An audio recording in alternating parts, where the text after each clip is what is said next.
Hai guys, Assalamualaikum warahmatullahi wabarakatuh. Selamat pagi. Jadi, abang suaranya kecil enggak?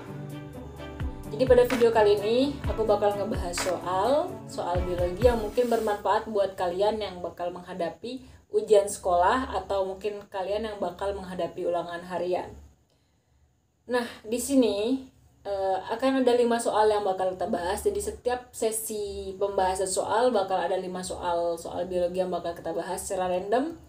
Dan kalau misalkan kalian suka yang gak random, silahkan nanti komen di kolom komentar. Dan kalau ada pertanyaan dari kalian, silahkan komentar di kolom komentar. Oke? Nah, untuk mengefisiensikan waktu, kita langsung aja ke soal nomor 1. Soalnya bisa kalian lihat di gambar yang ada di samping. Oke, yang pertama, salah satu hal yang terjadi pada proses kehidupan adalah penyusunan senyawa yang sederhana menjadi senyawa yang lebih kompleks. Proses tersebut juga dinamakan dengan apa? Oke, ada jawabannya di sana dan saya cuman pengen kalian nanti tahu alasannya kenapa itu benar. Nah, di situ yang benar kan adalah anabolisme. Di dalam biologi ada istilah metabolisme nih. Jadi ada bab khusus yang membahas tentang metabolisme. Metabolisme itu merupakan seluruh reaksi kimia yang terjadi di dalam sel tubuh makhluk hidup yang kemudian mendukung makhluk hidup itu survive atau bertahan. Itu dinamakan dengan metabolisme. Ada 2 mekanisme di metabolisme atau prosesnya. Yang pertama ada katabolisme dan yang kedua ada anabolisme. Nah, apa bedanya? Kalau katabolisme ini perombakan senyawa kompleks menjadi senyawa-senyawa yang lebih sederhana.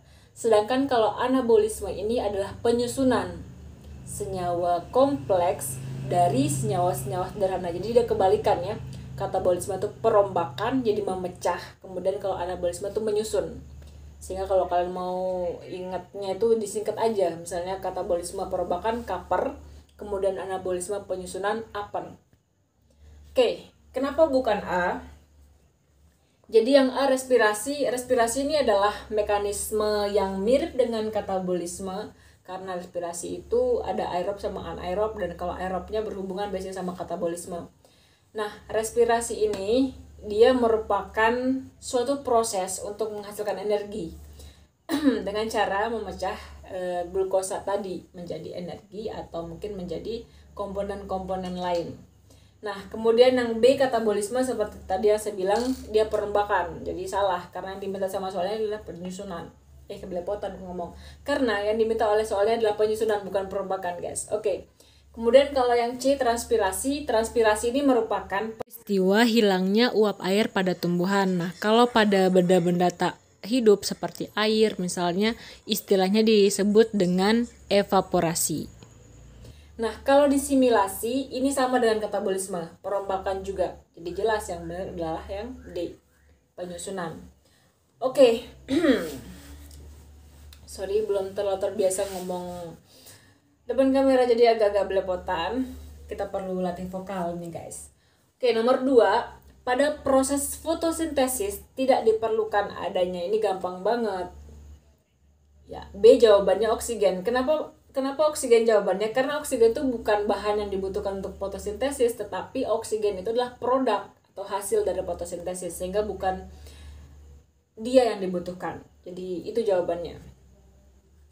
Nah, kalau fotosintesis itu kan sebetulnya merupakan proses penyusunan bahan organik dari bahan-bahan anorganik. Nah, di sana dibutuhkan air, dibutuhkan klorofil, dibutuhkan CO2, cahaya matahari, dan oksigen tidak dibutuhkan. Oke. Lanjut. Nomor 3. Fotosintesis adalah proses pembuatan karbohidrat dari CO2 dan H2O pada klorofil dengan bantuan cahaya matahari. Reaksi pembentukan karbohidrat ini dipengaruhi oleh faktor-faktor berikut kecuali. Pokoknya kalau ada oksigen bukan deh. Pokoknya kalau ada oksigen itu dia nggak termasuk di dalam bahan-bahan yang dibutuhkan untuk proses fotosintesis. Oke, di sini kan reaksi pembentukan karbohidrat ini dipengaruhi oleh faktor-faktor, tapi yang diminta kecuali ya. Jadi jelas jumlah oksigen di udara karena CO2 itu mempengaruhi, suhu udara juga mempengaruhi, jumlah air mempengaruhi, intensitas cahaya matahari juga mempengaruhi. Jadi yang tidak mempengaruhi adalah yang jumlah oksigen di udara. Nomor 4, orang yang pertama kali melakukan percobaan tentang pewarisan sifat adalah George Mendel. Jelas karena George Mendel ini adalah bapak genetika. Jadi kisahnya itu beliau tinggal di sebuah gereja bang ya. George Mendel tinggal di gereja kan dulu. Pastor dia. Iya, beliau seorang pastor. Jadi beliau itu tinggal di sebuah gereja dan di belakang gereja itu beliau punya semacam kebun mungkinnya kita bisa katakan, dan beliau melakukan percobaan di sana. Jadi penelitian di sana, penelitian genetika. Nah, nomor 5 sekarang, perkecambahan seperti pada gambar tersebut termasuk perkecambahan apa? Ya, epigial, betul. Jadi ada dua tipe perkecambahan, ada epigial dan ada hipogial. Kita nggak bisa dong milih dua-duanya, yang C jelas salah ya, karena salah satu harusnya. Apa beda antara hipogial dengan epigial? Jadi kalau hipo itu bawah, epi itu atas. Jadi kalau hipogial itu merupakan tipe perkecambahan di mana kotiledonnya itu tetap berada di bawah tanah. Jadi dia tetap di dalam tanah bahasanya ya. Nah, kalau epigial itu adalah perkecambahan di mana kotiledonnya itu muncul di permukaan tanah. Jadi kalau di gambar itu kan si kotiledonnya atau bakal bijinya naik melewati permukaan tanah lah bahasanya, dia nembus gitu naik ke atas sehingga dinamakanlah perkecambahan epigial. Nah, contoh perkecambahan hipogial mungkin kalian pernah melihat perkecambahannya biji mangga. Mangga kan tetap di bawah bang ya kotiledonnya, enggak ke atas kan? Iya udah sama kayak kelapa kan? Ya.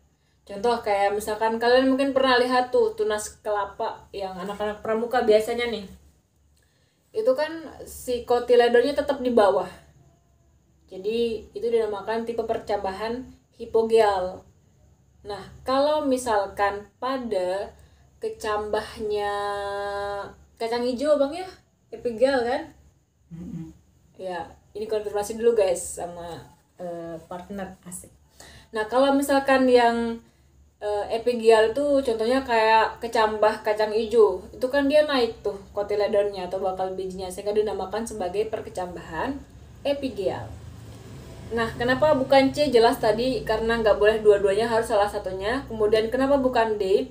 Karena radikula tuh bukan tipe perkecambahan, tapi radikula tuh merupakan bakal akar, calon akar yang ada pada biji tanaman atau kecambah tanaman. Nah, kemudian kalau yang plumula jelas salah karena plumula itu merupakan bakal atau calon daun. Oke guys, 9 menit untuk ngebahas cuma 5 soal, lumayan waktunya.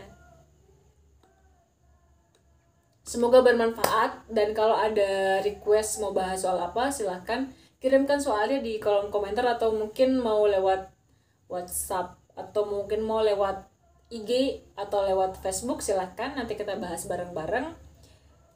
Sekian, assalamualaikum warahmatullahi wabarakatuh. Tetap semangat, jaga kesehatan, dan tetap happy guys. Bye bye.